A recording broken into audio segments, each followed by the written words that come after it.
My name is Gwen Cooper, and I am the author of Love Saves the Day, a novel, as well as Homer's Odyssey, a fearless feline tale, or How I Learned About Love and Life for the Blind Wonder Cat. I am here in Shadow Cats, beautiful Shadow Cats, actually one of the most beautiful facilities for rescue kitties that I have ever seen. And we're getting to do a reading in Cookie's room, which is the room for the feline leukemia positive cats here at Shadow Cats, and I'm very much looking forward to it. So the book is called Love Saves the Day. It is a novel. And the way I like to describe it is as a mother-daughter story. It's about a mother and daughter who have a difficult relationship, and the rescue tabby, Prudence, who becomes the bridge between them. And Prudence is the one who tells most of the story. Occasionally, the mother and the daughter chime in to tell their sides of it, but most of it is told by Prudence, who is, of course, and on one level understands a lot more about people than we understand about ourselves, but is also always continually intrigued and mystified by the wacky things that humans do from her perspective. And so that is the story. I always say it took me 2 years and 3 weeks to write Love Saves the Day. 2 years is how long it took me to write the first draft of Love Saves the Day. And then 3 weeks before the production deadline for the book, which is when you have to get it to the publisher because they are sending it to print. I decided that I hated about 80% of it. I decided I hated the whole thing, and I scrapped 80% of it and rewrote 80% of it from scratch over an insane 3-week period. The tour is also the Love Saves the Day tour.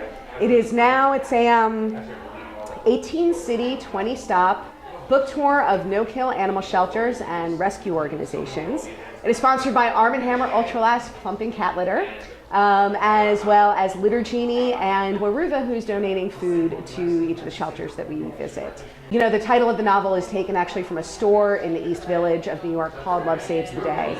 But it seemed also an apt description of the work that rescue groups do, because as we all know, love does save the day for millions of abused and abandoned animals who would otherwise not have a chance through the work of volunteers and rescue organizations like Shadow Cats, where I am right now. And so it really just, to me, seemed to all work together to take this book out of bookstores and into into shelters and rescue groups. And so that's what we're doing. You know, what I actually found most interesting in writing the book and narrating from a cat's perspective, I think all of us who love cats, we always find them on a certain level to be mysterious and ultimately unknowable. Part of what makes cats so funny and so intriguing and that moves us so much is that we're never quite sure exactly what they're thinking.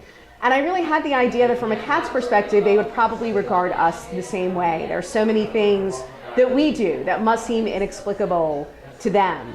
Really mundane things. Prudence is fascinated, for example, as to why people put on shoes, or she refers to them, fake feet before they go outside, because of course a cat does not need to. And so she does not necessarily understand that a human's feet are not as padded as a cat's feet. That's one very small detail, but in the writing of the book, it was a lot of fun to really stop and think about behaviors and actions and attitudes that we just take for granted as being an everyday part of life, but that from the perspective of a different species who lives with us and who loves us but cannot read our minds, what might seem mysterious to her. You know, it's interesting because I do hear actually from a fair number of people who say that they don't like cats, either that they're dog people or that they don't particularly feel any affinity for animals in general. Who enjoy the stories. I do think candidly that if you do like cats, you will probably enjoy it more. It's more likely to be something that you will enjoy. But I also really believe, and again, this is, I think, the great joy for people who love to read, is that a good story is a good story. It was also a lot of fun trying to think through the things that, I think a lot of us who work with animals know that animals are very intuitive. And what is it that they pick up on that lets us know that lets them know what our moods are, how we're feeling, at any given time. And so trying to think through some of the things that Prudence, the very small details that Prudence as a cat might notice in people that would give her insights into human behavior that humans don't always have. So, as I said, it was a lot of fun getting into that voice and into that mind space once I got myself into it. And I really, like I said, I tried to come at Prudence from the perspective, we all feel like we don't fully understand cats. From the perspective that cats probably don't fully understand us either. That I always have this image of, cats saying, humans are mysterious creatures, but I love them. You can't help it. And so that really informed a lot of what went into creating Prudence's character. The mysterious things that humans do from a cat's perspective. To learn more about Love Saves the Day or Homer's Odyssey, you can go to my website, which is gwencooper.com. and it's spelled just like it sounds, GwenCooper.com. There's also a Facebook page both for Love Saves the Day and for Homer. Homer is a fan page, of course.